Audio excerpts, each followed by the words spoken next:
Bueno, hoy nosotros vamos a abordar a los últimos dos exponentes de los defensores del egoísmo, ¿no? De otros dos que buscaban ennoblecer básicamente el egoísmo.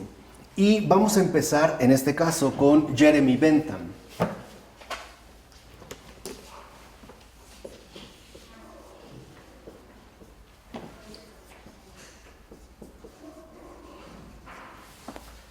Jeremy Bentham, cuya vida transcurre de 1748 a 1832. O sea, ya estaríamos justamente a mitad del siglo XVIII y se alcanzaría el primer tercio de lo que correspondería con el siglo XIX. Bentham, a grandes rasgos, lo que busca es confeccionar la moral, pero en un mundo a su antojo. Quiere decir que aquí ya no solo se trata de plantear una determinada teoría moral, sino que además se pretende en efecto el poder confeccionar el mundo en el cual se pondría en ejecución esta moralidad según el propio antojo. Vamos a decirlo así, un mundo hecho a base de capricho. Ahora, desde muy temprano, a Jeremy Bentham la religión básicamente le repugnó. Es decir, que desde muy temprana edad, la religión le repugnó. Y se sintió atraído más bien por la legislación, ¿no? Se quiso meter al ámbito de la legislación. Recuerden que este paso importante de la legislación se había dado a partir de los planteamientos realizados por Adam Smith, ¿no? En la apertura de esta legalidad. De hecho, ¿no? Se va a meter de lleno en la legislación cuando apenas tenía 20 años. Es más, va a ser considerado el fundador del utilitarismo, aunque él nunca lo llamó así. Pero Jeremy Bentham es considerado el fundador del utilitarismo. Del utilitarismo, ¿no? Ahora, asociamos sobre todo el utilitarismo como un planteamiento filosófico, mejor dicho, más que un planteamiento filosófico, como un programa intelectual. Lo asociamos, digo, con una frase que Bentham hizo famosa y es la siguiente: el mayor bien para el mayor número. Entonces, el utilitarismo en Bentham se podría expresar de esta manera: el mayor bien para el mayor número.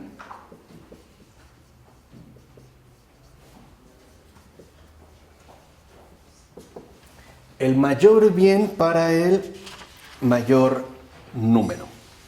Ahora, esta idea, que es muy importante para Bentham, lo que hace es buscar expresar en un primer momento que nosotros podemos cuantificar aquello que estamos buscando. Es decir, el utilitarismo, al plantearlo en términos de el mayor bien para el mayor número, parece postular que ante todo lo más importante es lo cuantificable. O sea, aquello que nosotros podríamos más o menos traducir en términos de cifras y por ende también en términos de incrementación. De hecho, toda la obra de Jeremy Bentham, ¿no? es como la idea central que busca transmitir. Por un lado, que sí podemos emplear, ¿no? una cuantificación para la obtención de una meta final y por lo tanto para poder acceder a una moral definida. O sea, lo que el utilitarismo parece sugerir, o mejor dicho, ¿no? lo que promueve a la manera de un hechizo es lo siguiente: nosotros podemos hacer planes para obtener lo que buscamos a través de una determinada cuantificación. O sea que nosotros, en efecto, podríamos, a final de cuentas, planificar nuestra vida. ¿Vale? O sea, quiere decir que si se vuelve cuantificable, sería, por tanto, también planificable. O sea que lo que importa realmente, dice Bentham, en el caso de la moralidad, es aquello que nosotros podemos calcular. Quiere decir que con Jeremy Bentham, una estructura intelectual que adquirimos es esa especie de cálculo que incluso se llegará a transformar en una especie de predicción para obtener aquello que supuestamente estamos buscando. En este caso, por ejemplo, el mayor bien. O sea, dense cuenta que de fondo lo que aquí se ha puesto en marcha es una redefinición de lo que sería una vida plena. Eso es literalmente, ¿no?, en lo que ha entrado, digamos, en juego. Una redefinición de lo que sería una vida plena. Y nosotros identificaríamos tal plenitud de vida a partir de la cantidad, digamos, de cosas o situaciones que podemos llegar a conseguir. Por ello, para Bentham era tan importante que se hablara de una moralidad calculable y, por ende, también que pudiéramos nosotros establecer un programa definido de comportamiento. O sea, quiere decir que ahora la moralidad establece un programa definido de comportamiento para, y sobre todo, obtener los resultados esperados. Si estoy buscando el mayor bien para el mayor número, quiere decir que entonces, en tanto cuantificable, me va a llevar a mí a una planificación. O sea, obtención de utilidad en mayor número, ¿no? Quiere decir que la planificación tendría que estar dada a partir de la cantidad. Pensamos, pues, en términos cuantitativos y ya no necesariamente en términos cualitativos. Ahora, como él era jurista de formación, le interesaba sobre todo acceder a una moral donde se pudiera hacer que las partes en conflicto, ¿no?, las partes en litigio, llegaran a un determinado acuerdo en términos legales. Y no lo hizo, a final de cuentas, para alcanzar una especie de tranquilidad personal, sino sobre todo para poder ofrecer un determinado procedimiento. Entonces, la planificación que apela a la cantidad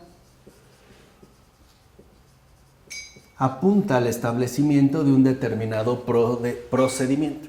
O sea, ahora nosotros calculamos cómo proceder para obtener el mayor bien. Y no solo en términos individuales, sino el mayor bien para el mayor número, ¿no? Lo pensamos, pues, en términos matemáticos, en términos calculables. Por eso es que el utilitarismo pudo llegar a tomar una enorme fuerza, porque parecía ofrecer un procedimiento seguro que estaba al alcance del propio ser humano. En tanto se remitía, ¿no?, a las posibilidades de cuantificar las utilidades a, en este caso, obtener. Ahora, el punto está en que el utilitarismo, como procedimiento, ¿no?, elaborado por Bentham, busca ser una herramienta utilizable tanto en el ámbito público como en el ámbito privado. Y por ende, que también sea un procedimiento a partir de lo cual nosotros podamos establecer una pauta precisa acerca de lo bueno y lo malo. Quiere decir que a partir de este procedimiento se va a reformular la cuestión de lo bueno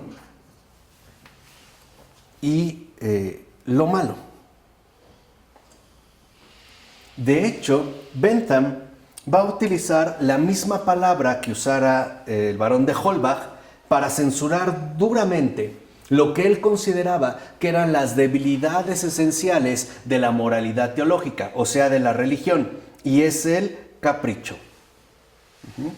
De hecho, va a decir Bentham que lo que nosotros llamamos aprobación, y sobre todo cuando hablamos, por ejemplo, de aprobación moral, es decir, cuando decimos que algo es bueno, eso en realidad, dice Jeremy Bentham, equivale al capricho de la persona que juzga. O sea, que si la religión nos ha dicho que algo es bueno, es en realidad por un mero capricho.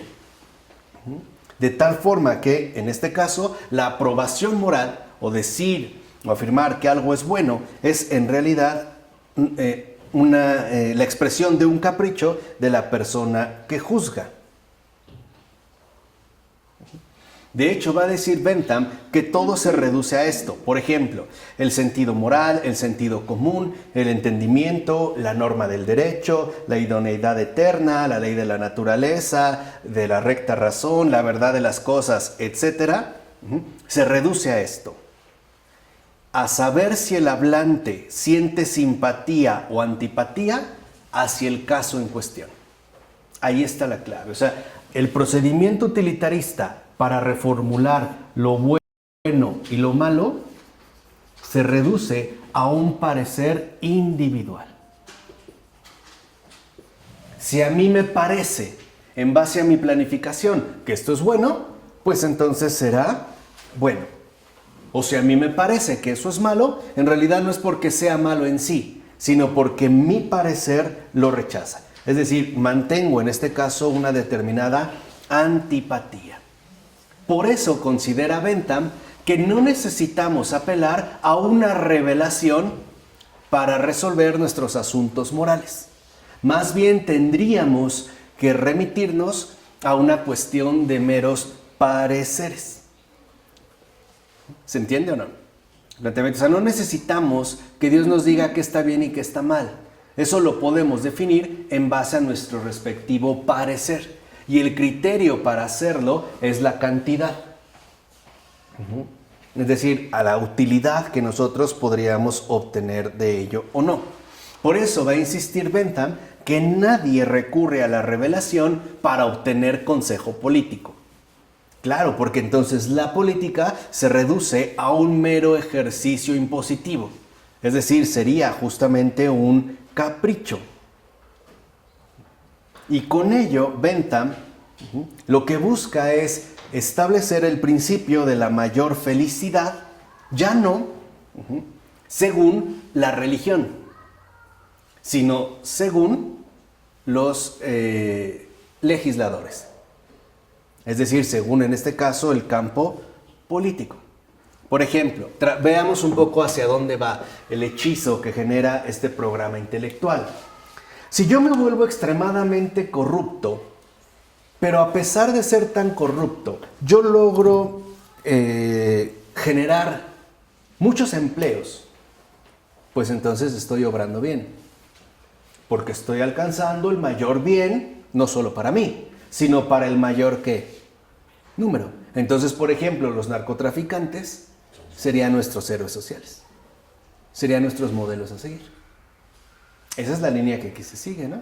Que es justamente el parecer individual de mucha gente, ¿o no? No para mucha gente, no serían los narcos justamente los más exitosos, los sobresalientes, incluso aquellos a los que tendríamos que imitar por la vida lujosa que se dan, por los accesos, los privilegios, etcétera, por el poder, qué sé yo. Es decir, ahí está el peligro de reducirlo al mero parecer y por ende al capricho. Entonces, lo que Bentham en un principio está sosteniendo es que no necesitamos para nada la religión para ser felices y tampoco para que nos diga cómo ser felices o en qué consiste la felicidad. Eso nosotros lo podemos resolver y aquí habría pues un procedimiento. De hecho, Bentham define todo su sistema como un sentimiento de aprobación y o desaprobación. De tal manera que todo va a girar en torno al parecer individual.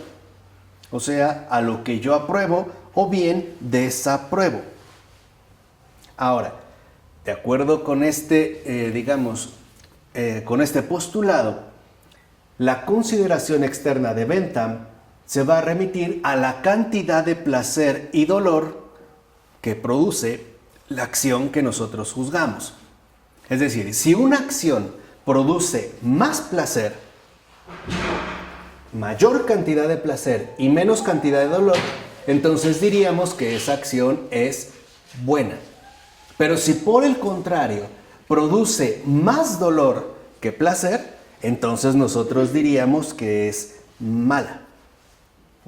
Por eso Bentham va a decir que en realidad los placeres y los sufrimientos son los constituyentes principales de los intereses individuales.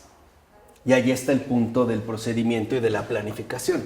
Quiere decir que si nosotros nos movemos en base a la planificación y por ende tomamos como criterio la cantidad, en realidad nosotros nos estamos moviendo en base a los intereses individuales. O sea, a los propios beneficios.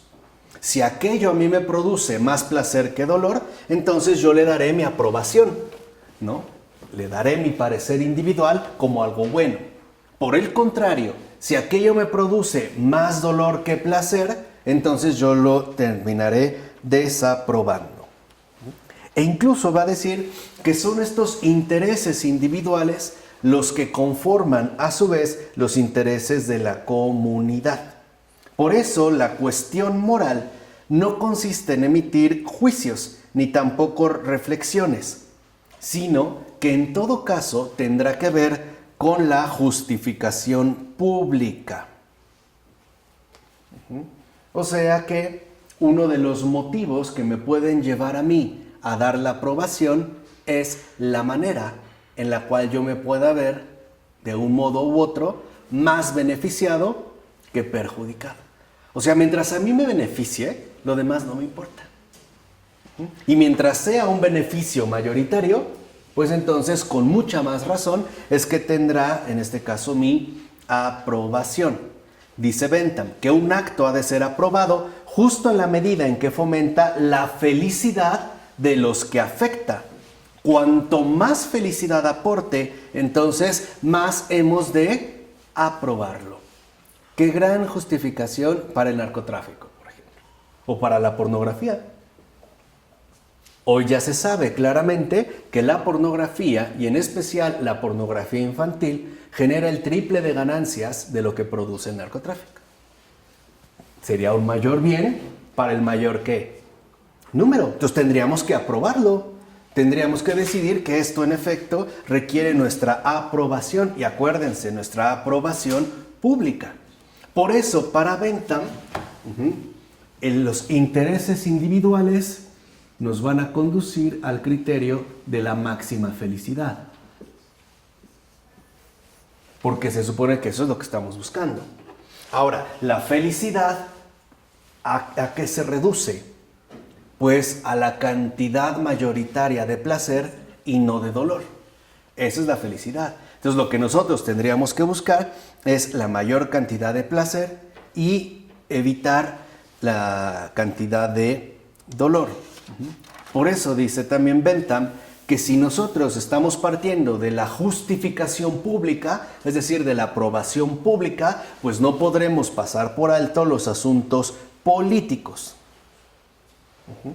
Porque para Bentham es muy importante que todos podamos estar de acuerdo. Y aquí hay un aspecto central. O sea, este procedimiento, este postulado de Bentham, busca alcanzar la uniformidad. Es decir, que todos prácticamente estemos de acuerdo. O sea, la manera en la cual cada uno de nosotros tendría que proceder de este modo. Es decir, según el cálculo, la planificación de sus intereses individuales, que a su vez se verá relacionada con la obtención de la máxima felicidad. Que en gran medida, ¿no?, es un procedimiento que ha adoptado de manera cada vez más sofisticada la llamada sociedad de consumo en la que vivimos. Por ejemplo, nos ofrecen un artículo que nos va a aportar o a satisfacer cierto tipo de intereses. Por ejemplo, el bajar de peso, por mencionar, ¿no? Y que hay tantos productos, ¿no?, para bajar de peso, con esta obsesión que tenemos por la figura esquelética, ¿no?, del ser humano, por el estar delgado. O sea, me parece que el crimen es la obesidad, ¿no? O sea, es lo peor que podemos hacer, ¿no? Eso es como lo inaceptable. O sea, podemos ser mentirosos, hipócritas, pero obesos jamás. No, eso sí no se nos va a perdonar. Mentirosos, infieles, está bien, pero obesos ¿cómo? Nunca, ¿no? Delgados.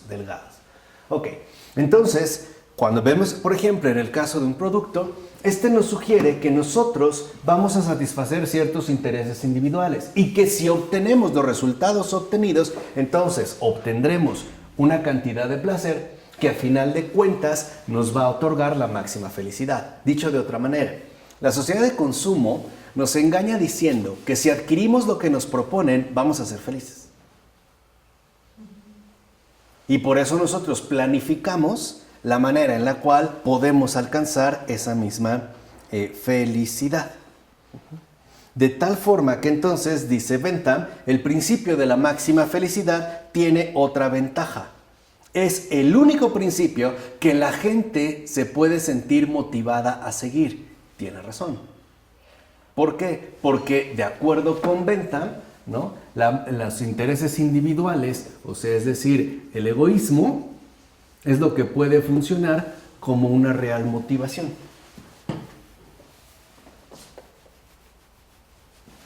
O sea, aquí hay un programa político. Todos votamos, o la mayoría votamos, o los que votaron lo hicieron, ¿no? De acuerdo a este planteamiento, por un cambio del programa político, pensando en los beneficios que eso le podía tener. O sea, no lo hicimos pensando en la justicia real o a la luz de la verdad. Lo hacemos en la medida en que a nosotros nos puede traer ciertos beneficios. Esa es la motivación. Entonces, lo que dice Bentham es que el egoísmo es la única motivación real que la gente puede adoptar si es que quiere vivir de una manera comunitaria, es decir, en comunidad.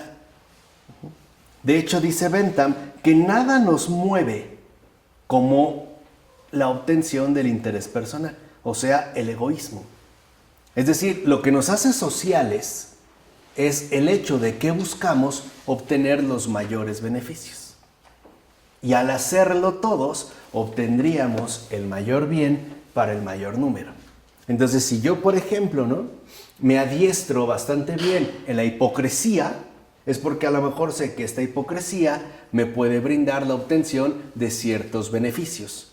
Y por lo tanto también la satisfacción de mi anhelo de placer. A lo mejor yo soy hipócrita con mi vecino por la simple razón de que quiero que me preste su jardín para hacer mi fiesta, aunque en realidad lo detesto. ¿Vale? Pero es un procedimiento, o sea, estamos empleados a partir del interés individual, de este parecer, no más bien individual.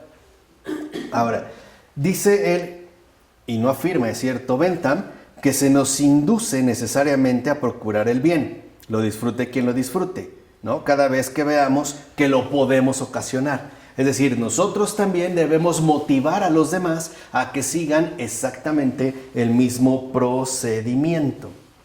Porque Bentham sabe bastante bien que a veces nos da gusto el bienestar de los demás.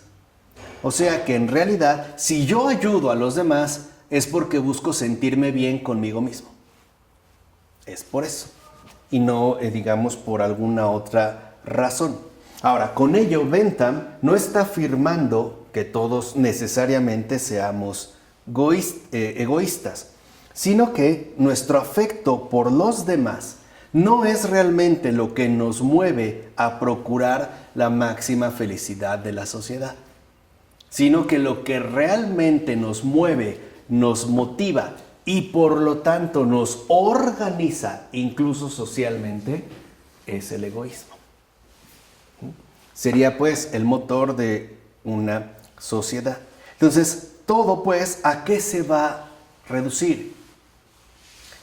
A la motivación que gira en torno al deber y el interés. ¿Cuál es mi deber?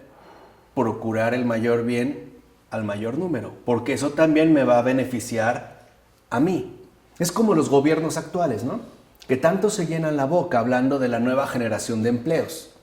Claro, pero lo que le interesa es que sabe que por cada uno de estos nuevos empleados, al mismo tiempo gana un nuevo contribuyente. Del cual, si de la inversión, por ejemplo, que ha hecho de uno es $1, por mencionar un ejemplo, ¿no?, lo recaudado, la contribución, el impuesto, lo que le es impuesto a la fuerza, ¿no?, por él y que va a recibir, no va a ser el equivalente a otro peso, sino a 10 o 15 pesos. ¿Se entiende? O sea, no es que se busque el mejoramiento de la sociedad, es que se busca la satisfacción del interés individual. E incluso se va a considerar que a eso se reduce el deber. Ahí es cuando van a entrar entonces de por medio la labor de los legisladores, como el propio Bentham, y los jueces. De ellos va a depender el fomentar la felicidad de la sociedad. ¿Cómo? Pues administrando castigos y recompensas. O sea, Bentham está firmemente convencido, lo mismo que el Helvetius, que ya vimos, y lo mismo que de Holbach, que también vimos, que las leyes apropiadas son la herramienta esencial mediante la cual podemos lograr que cualquier persona actúe según su interés. O sea, que las leyes están hechas para fomentar la motivación esencial, es decir, ¿el qué? El egoísmo. ¿Te portas bien? Te va bien. ¿Te portas mal? Te va mal. De tal forma que esta máxima felicidad, basada en el egoísmo, va a tener como base sustancial las leyes, porque es la manera primaria en la cual se logra que una persona actúe según su interés. Ahora, si los egoístas franceses se dedicaron, como lo vimos, ¿no?, a la teoría y a la propaganda, Jeremy Bentham, por el contrario, va a pasar casi toda su vida elaborando instrucciones precisas sobre las leyes y las instituciones que de hecho se necesitarían para que las cosas funcionen. O sea que el impacto mayor que ha tenido Bentham a través de este programa intelectual consiste en promover un cambio socialmente estructural. O sea, a Bentham no le interesa un planteamiento teórico. Lo que le interesa es una transformación completamente social. Y de hecho en gran medida se consiguió. Porque seamos sinceros, hoy las leyes parecen estar pensadas en base a la protección y al mismo tiempo, ¿no?, la motivación del interés individual. ¿No? Pensamos que si a alguien le va bien, pues entonces a todos también nos va a terminar yendo bien. No es la cantaleta del neoliberalismo contemporáneo, el famoso trickle down. Si un rico se hace hiperrico, pues de ahí se derramará la riqueza para todos los demás. Aunque lo que nunca nos dicen es que el trickle down, el goteo, siempre va de arriba abajo, ¿no? Y los de abajo nunca vamos a poder subir. Incluso por pura ley de la gravedad, ¿no? Es decir, nosotros alcanzaremos lo que llegue, pero nunca podremos estar realmente arriba. No es circulatorio, es estático, pero su argumento es utilitarista. En el hecho de que si una persona rica se hace hiperrica, entonces podrá generar una mayor cantidad de empleos. Pero aún así, o sea, basta con echar un ojo por encima para darnos cuenta que aún la nómina que pagara de sueldos no es nada comparado con el porcentaje real de ganancias que obtiene. Es decir, estaría basada en una disparidad. Pero hoy el argumento es que estos ricos se tienen que hacer más ricos si es que los estamos considerando como nuestros verdaderos benefactores, ¿no? Por eso a Bentham le interesa mucho sostener que vivimos en un mundo moral independiente, es decir, autónomo, y que no podemos contar con la ayuda de una deidad inexistente para que el mundo sea armonioso, ni en esta vida ni en otra. O sea, depende de nosotros, ¿no? Ahí está el punto. O sea, el punto con el utilitarismo es que busca confeccionar el mundo al propio antojo, o sea, según nuestro propio capricho. Y por ello, dice Bentham, que no podemos suponer que esto se va a lograr de una manera individual, sino que se tiene que transformar en algo más bien colectivo, es decir, social. Por eso es que Bentham, como hace rato lo mencioné, está buscando la reestructuración total de la sociedad. Ahora dice, aquellos que, por ejemplo, no vayan en el mismo sentido de la motivación general, podrán ser llevados a través del sistema legal. Es decir, incluso convirtiéndose en algo netamente legal. Piensen en la cuestión del aborto. El suponer que el interés individual, ¿no? El egoísmo, la motivación individualista, está incluso protegida por la ley. ¿Vale? O sea, para que vean, digamos, como estos elementos que se han mantenido. Ahora, Bentham sostiene de que sí, ok, no podemos lograr que todos sean virtuosos, entiéndase egoístas, y por ende tampoco podríamos anular la corrupción, como sostenía de Holbach, ¿no? En términos de amarga resignación. Bueno, pues entonces lo que sí podemos hacer es establecer el orden legal apropiado. O sea, tendríamos que concentrarnos en la elaboración particular de leyes. O sea, en pocas palabras, el utilitarismo va de la mano de la legalidad, que es lo que le daría, en último término, su verdadero respaldo, ¿no? Ese verdadero respaldo que de hecho requiere, incluso en nombre de un supuesto bien para el mayor número. Algo que, por ejemplo, ¿no? El anarquista Proudhon, ya en el siglo XIX también, ¿no? En Francia, delataba con bastante certeza al decir que el problema consiste en que la legalidad se ha convertido en un medio para solapar e incluso para normalizar la corrupción. O sea, para buscar, ¿no? En este caso, la satisfacción de los intereses individuales. ¿Vale? Pero si lo ven, si algo empezaba, ¿no? Como un planteamiento teórico, en el caso de Bentham se ha transformado pues en un programa de índole social. Y es sobre esta misma línea social que aparece el último de los partidarios del egoísmo y que es nada más y nada menos que el Marqués de Sade. También vamos a ver Sade, qué es lo que tiene que decir al respecto. Pero antes de esto, permítanme borrar.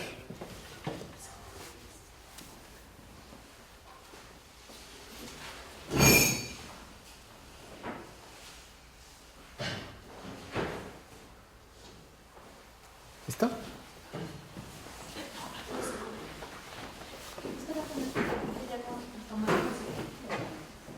Es que se ya tomó, pero ¿sabes qué se toma?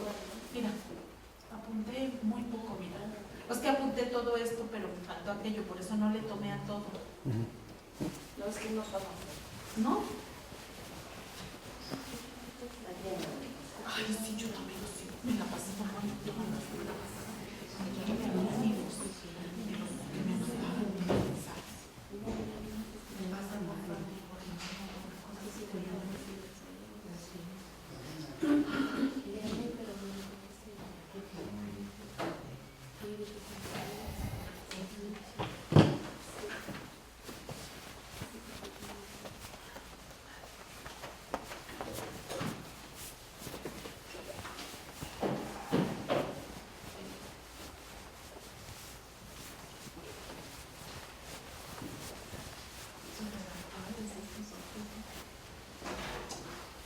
Ok,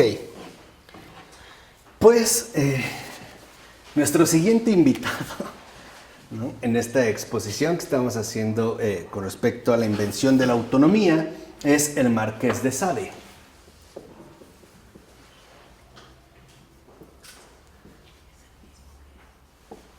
Aparece en escena el Marqués de Sade, cuya vida va de 1740 a 1814. Es decir, contemporáneo de Bentham y de estos promotores del ennoblecimiento del egoísmo. Ahora, recordarán que en el caso de Bentham, la cuestión fundamental radicaba en que ese programa intelectual estuviera basado precisamente en un orden instituido de legalidad, para hacer a través de las leyes que las cosas funcionaran de la manera correcta. Ahora, Sade va a hacer justamente una contrapartida y va a decir que no, que más bien hay que mantener el egoísmo en una sociedad corrupta, sin intentar mejorarla, ni intentar, digamos, ¿no?, remodelarla a partir de un determinado sistema legal. De hecho, por ejemplo, en su libro titulado Juliet, dice lo siguiente uno de sus personajes, es decir, Sade, el propio Sade, pero personificado, ¿no? Porque Sade es todos sus personajes, ¿no? En conjunto. Dice, en todos los hechos de la vida, o por lo menos en aquellos que podemos elegir, sentimos dos impresiones. Una nos inspira a hacer lo que los hombres llaman virtud. Otra, a preferir lo que denominamos vicio. Y da la clave fundamental de lo que le interesa a Sade. Dice, es la historia de esta contradicción la que debemos examinar. O sea, esta contradicción dada en la doble impresión que tenemos para hacer lo que bien se llama virtud o bien preferir lo que lo que los hombres también llaman vicio. Entonces, en principio, el Marqués de Sade tiene como partida la contradicción la contradicción dada entre virtud y vicio, ¿no? Virtud, vicio. Parece que hubiera, ¿no?, una contradicción tajante entre ambos. Ahora, el Marqués de Sade, ciertamente, pues tampoco fue como muy considerado con los partidarios del antiguo régimen y de su respectiva religión, es decir, con la Iglesia Católica. Ni de hecho, ¿no?, fue como muy atento con aquellos que defendieran la virtud o bien la moralidad fuera del tipo que fuera.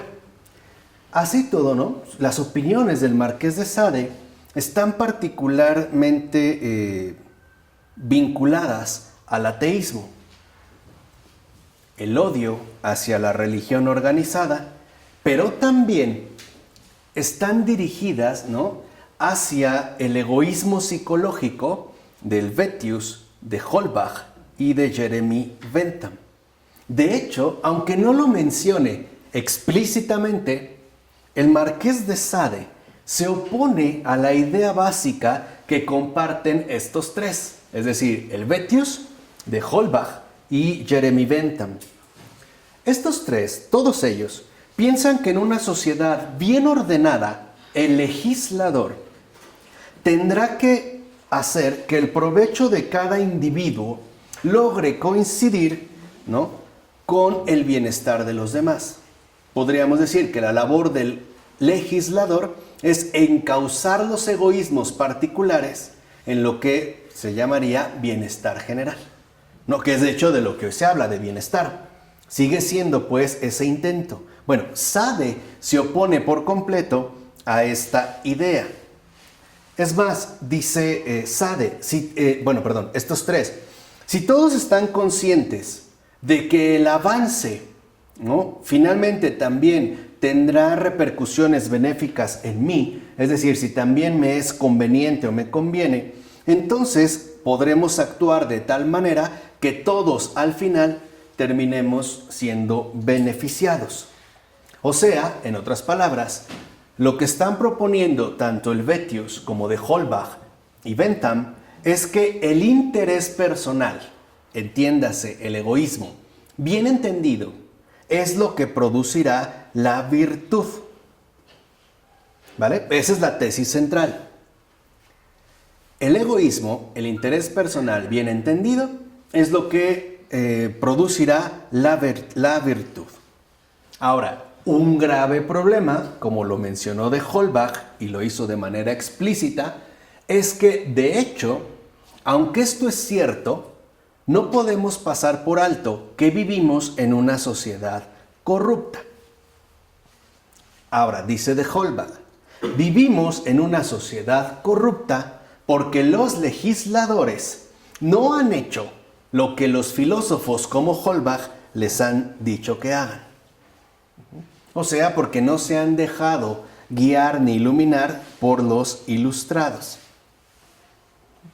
De ahí pues, entonces, que el interés personal bien entendido no exige racionalmente que cada uno actúe exactamente de la misma manera para acceder al máximo bien.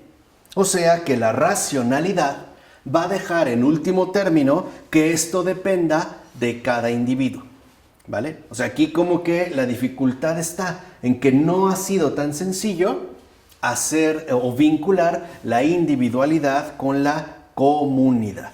Ahora, para el hombre humano, que el Vettius describe, ver o pensar en la infelicidad de los demás puede ser algo tan insufrible que de hecho hasta sea conveniente beneficiarlos. O sea, en el caso del Vettius, ayudamos a los necesitados porque eso nos afecta, ¿vale? O sea, porque está disminuyendo, ¿no? Digamos, mi situación placentera.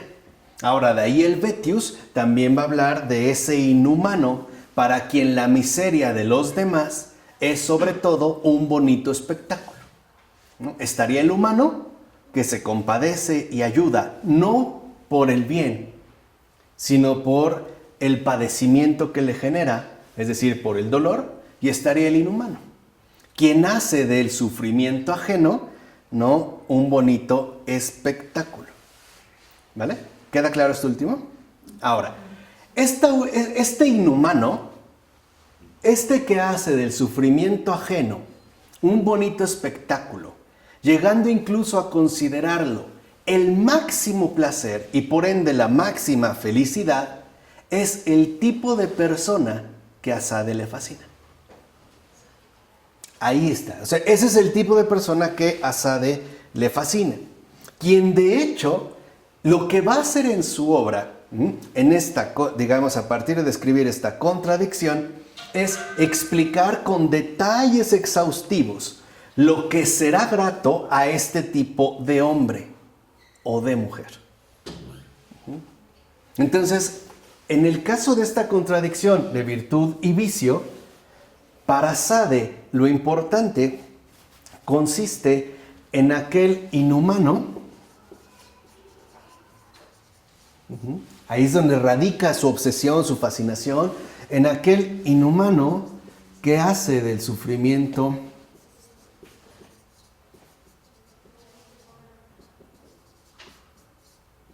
ajeno su mayor placer.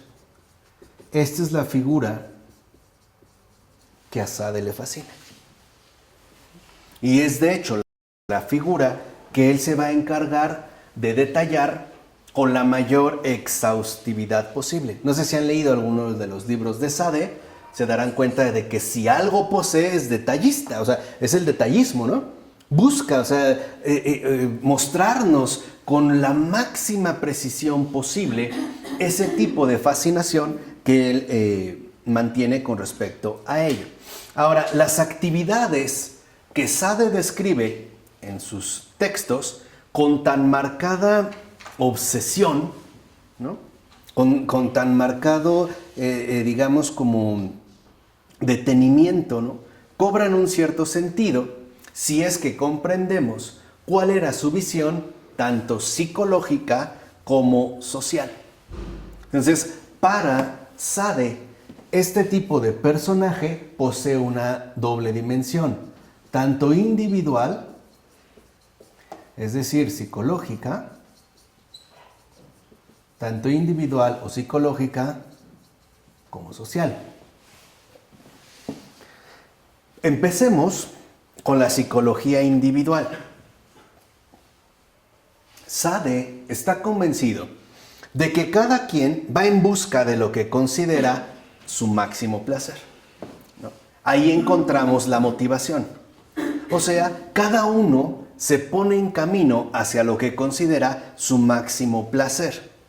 Ahora, el punto está en que para Sade, si bien es cierto que ambas dimensiones coinciden en el placer, como bien lo habían mencionado tanto el Vettius como de Holbach y Bentham, Sade le añade algo particular. Lo que considera Sade es que el verdadero grado de placer máximo se obtiene a través de la violencia y su enormidad. Es decir, no solo se trata de una especie de placer tranquilo, sino sobre todo de placer violento. E incluso podríamos decir nosotros grotesco. De ahí viene la relación que se establece con respecto a alguien sádico. De hecho, el héroe, ¿no?, que Sade nos representa, veremos que no se conforma con el placer por el placer, sino con el grado intensificado de este a través de la violencia. ¿Vale? Entonces, para Sade, el placer va junto a la violencia. Y este mayor placer intensificado por medio del uso intensivo y sistemático de la violencia se encuentra en el sexo. En el sexo, dice Sade, de cualquier tipo, pero de preferencia, ¿no?, esta violencia y este placer que Sade encuentra en el sexo de cualquier tipo, solo se da cuando es combinado con el hecho de infligir daño o bien de sufrirlo. Es decir, se podría jugar lo que hoy se conoce como un papel pasivo o activo. Entonces puede ser que alguno de sus protagonistas encuentre en el placer, ¿no?, en esta mezcla de placer y violencia dada a través del sexo, la intensificación del daño generado. Ahora, puede ser un daño infringido o bien un daño recibido. Quiere decir que hay dos maneras, de acuerdo para Sade, ¿no?, de alcanzar el máximo placer: haciendo sufrir o haciendo que nos hagan sufrir. Ahí es donde se encontraría pues esta beta fundamental del máximo placer. De hecho, dice Sade que en esto consiste en tomarnos en serio la enseñanza de la naturaleza. Dice, de suerte que veamos las consecuencias naturales de las acciones como recompensas y castigos que hacen cumplir las leyes de naturaleza. Entonces, lo que coincide es que Sade establece que este daño infringido o recibido, y que, como dijimos, ¿no?, tiene su base en el placer violento que se manifiesta en el sexo, sería la máxima ley. Pero no es la ley política, sino que se trataría de la verdadera ley natural.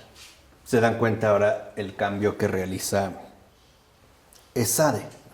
Por eso dice Sade que los actos en sí mismos son más bien indiferentes. De hecho, si pensamos o sentimos de otra manera, o sea, si nos sentimos atraídos por la virtud, entonces lo único que hacemos es expresar los malos efectos de haber sido educados para los prejuicios. Aquí la cosa se invirtió. Para Sade, la sociedad sí es corrupta, pero no en los términos en los que se venían planteando, sino que la sociedad es corrupta porque nos quiere hacer pasar la ley natural como algo abominable, cuando en realidad es lo más natural de todo. En pocas palabras, para Sade, la sociedad es corrupta porque ante todo es hipócrita. Ahí radicaría, pues, ¿no?, la principal corrupción de la sociedad. Por eso, para Sade, era muy importante que sí se realizara una especie de programa educativo, pero no al modo en el que lo estaban realizando sus compatriotas ilustrados, sino más bien a través de una especie de adiestramiento. De hecho, para Sade, la recomposición, mejor dicho, la reinstauración de esta ley natural iba a requerir un gran adiestramiento. ¿Y hacia dónde nos tendría que dirigir este adiestramiento? En primer lugar, a dejar de sentir remordimientos.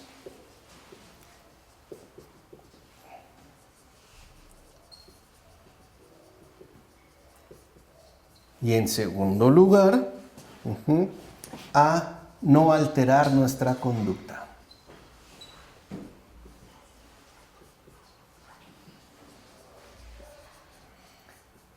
O sea, tendríamos que adiestrarnos para no espantarnos de lo que Sade propone.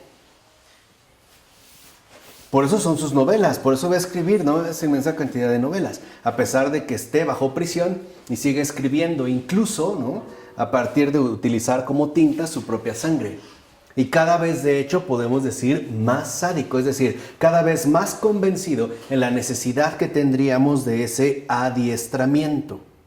Ahora, dice Sade, hay que tener presente que no hay una comparación posible entre lo que los demás experimentan y lo que nosotros sentimos. O sea, no sentimos la agonía de los demás, a no ser que un pequeño placer nuestro nos emocione. Por eso, dice Sade, debemos preferir ese ligero cosquilleo que nos deleita a esa suma inmensa de desgracias de los demás, que no podrían afectarnos. O sea, para Sade, lo importante no está en el sufrimiento causado, sino en ese ligero cosquilleo, placer, que nos puede proporcionar. En eso es en lo que habría que enfatizar. O sea, también habría que maximizarlo.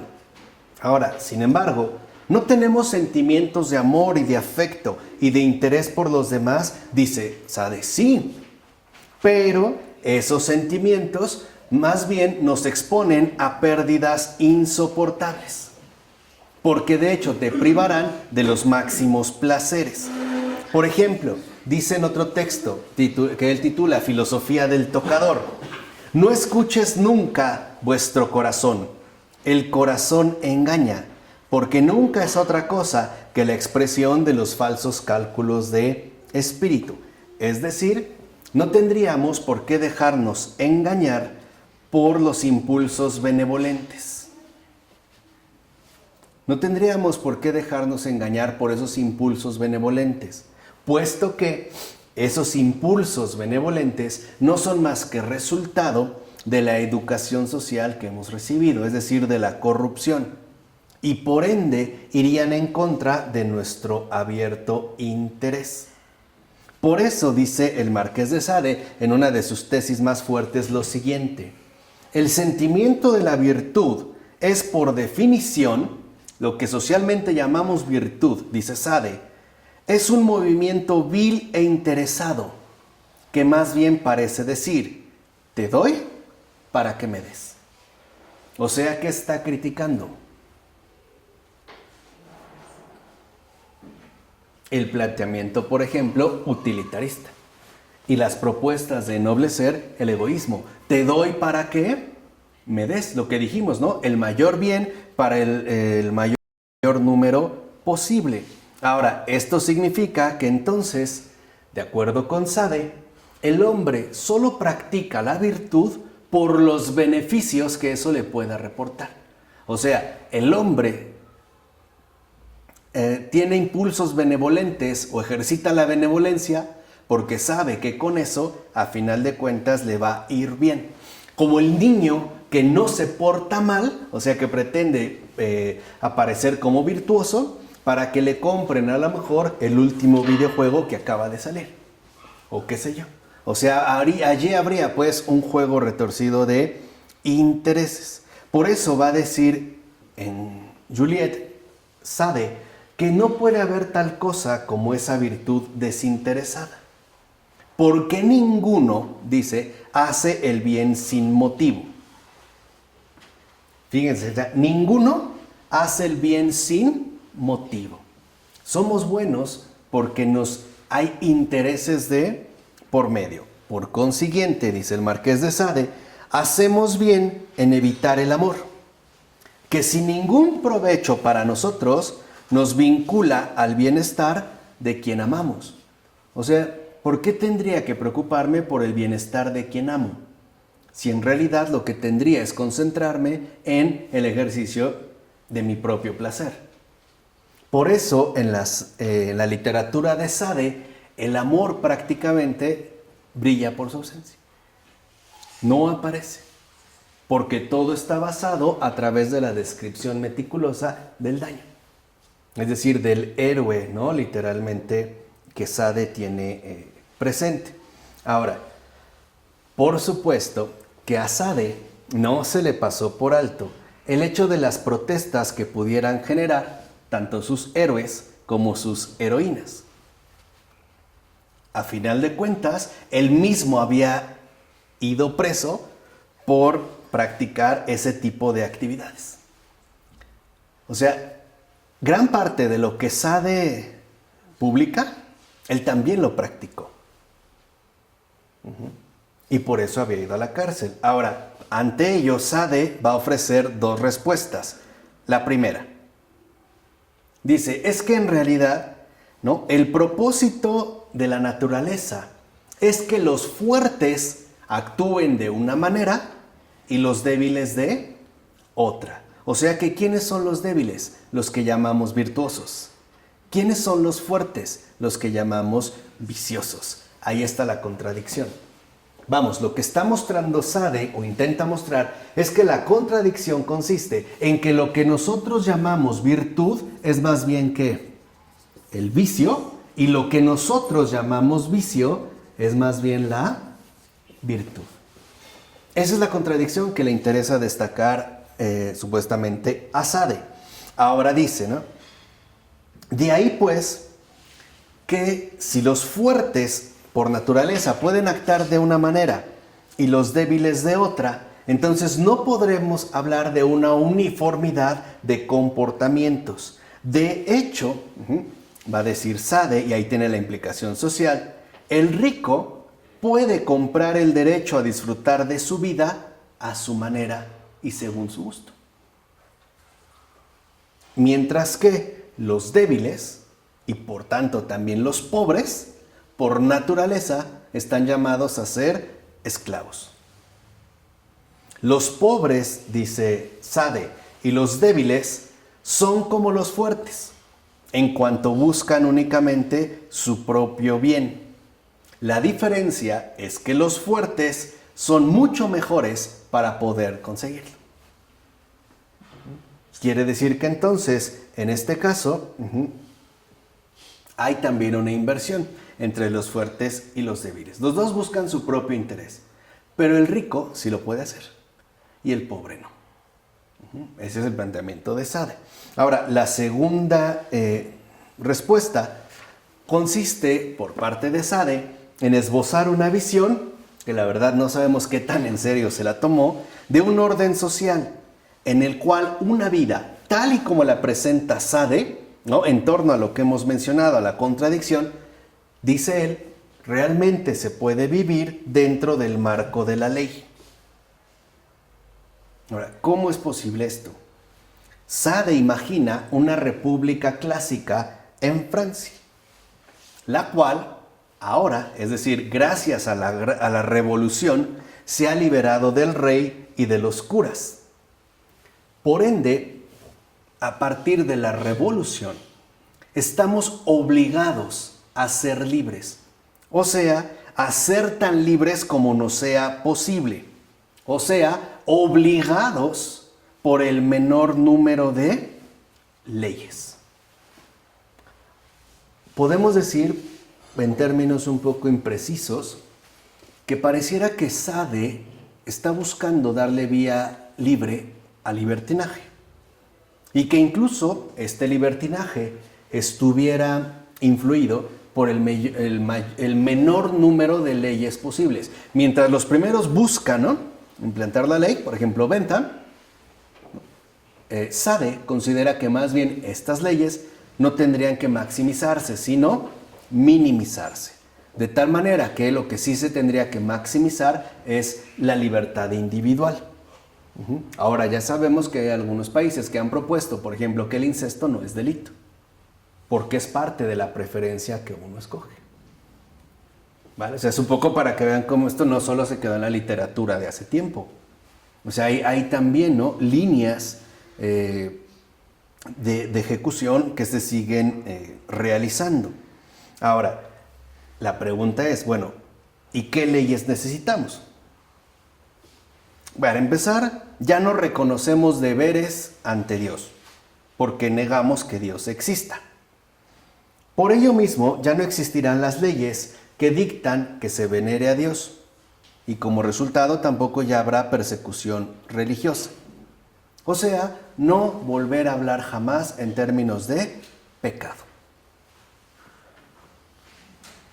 Claro, aquí está el encanto de Sade, ¿no? Borra el pecado por completo. El pecado ya no aparece. Es más, en lugar del pecado, ahora lo que aparece es la defensa a ultranza de mi libertad individual. Y todo aquello que se oponga a esta libertad, pues será considerado como inaceptable. De hecho, el único deber hacia uno mismo que Sade toma muy en cuenta es el deber de no suicidarse. ¿Por qué nuestro deber es no suicidarnos? Porque estamos llamados a la satisfacción plena de nuestra máxima ley. O sea, el suicidio sería privarnos de aquello que en efecto podemos gozar y disfrutar. Ahora, los deberes hacia los demás, dice Sade, exigen sobre todo que pongamos atención a 4 cosas. Primero, en lo que se refiere a la reputación de un hombre. Segundo, de su propiedad. Tercero, de su persona. Y por último, de su vida. La reputación, dice Sade, puede velar por ella misma, porque los viciosos merecen que se les señale. En cuanto a la propiedad, en una república no puede haber grandes desigualdades en cuanto a la riqueza. De hecho, dice Sade, que la propiedad no causaría tantos problemas si no estuviera tan injustamente repartida. Ahora, tal como son las cosas, dice Sade, aquí es cuando vemos, se borra el pecado y viene todo el replanteamiento. Entonces, si los pobres roban a los ricos, pues están corrigiendo la injusticia. Claro, por supuesto, pues es una derivación como natural, ¿no? Ahora, como es previsible, dice, podemos ver que la protección de la persona de los demás, pues es algo que se desecha por completo. Porque dijimos, el punto está en el daño que puede ser hecho o bien, por otra parte, en este caso, recibido, ¿no? Dice ahora, distaremos mucho de apoyar la modestia y la castidad, por cuanto el Estado debiera proporcionar a cargo del erario, o sea, el propio Estado debe pagar lugares en los que cualquiera, mujer u hombre, pueda mandar llamar a quien sea para que se le proporcione la satisfacción que fuera de su agrado, aun si esta satisfacción implicara sodomía o incesto. El Estado debía de cubrirlo. Ahora, tampoco estamos tan lejos de esto, ¿no? Ahora, por último, ¿necesitamos una ley en contra del asesinato? Dice Sade, no. Déjese que cada cual vele por su vida, pues sólo así tendrá la República el tipo de ciudadano robusto, intrépido, es decir, fuerte, que se necesita para su defensa. Ahora, estos son los planteamientos de Sade. Si lo vemos, en realidad es una caricatura brillante de la moral y además de las teorías políticas de su tiempo. A veces, por ejemplo, ¿no?, considera que sus figuras ejemplares, es decir, los protagonistas de sus respectivas novelas, son nobles. Pero lo que él está proclamando no son tanto los efectos nobles del egoísmo, como sí lo harían Helvetius, de Holbach y Bentham, sino lo que más bien él cree que son las inevitables consecuencias que se asumen en un mundo corrupto y sin Dios. O sea, quizá lo que está presentando es el escenario de un mundo realmente, lo que ocurre en un mundo en realidad corrupto y sin Dios. Es decir, de fondo, Sade lo que está haciendo es mostrando ese lado oscuro que promueve la defensa del egoísmo. Ahora, Sade no va a tomar una postura, no va a dar una indicación. A nosotros nos deja, entre otras cosas, una indicación. Claro, Una indicación, si bien poco grata, e incluso podemos decir impactante.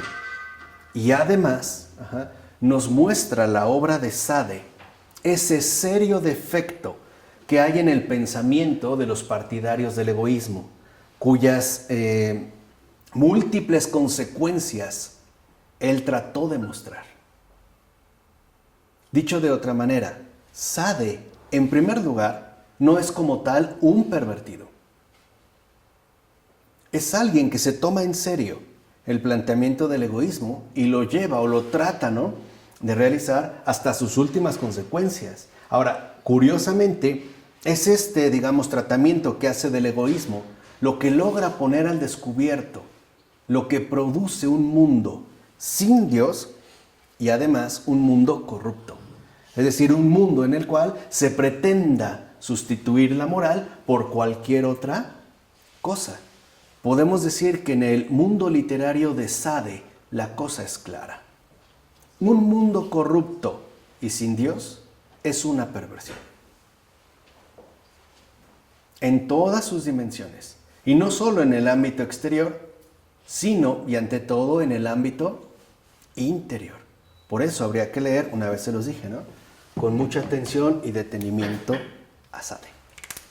¿De acuerdo? Vamos a dejar hasta aquí. En nombre del Padre, del Hijo, del Espíritu Santo. Amén.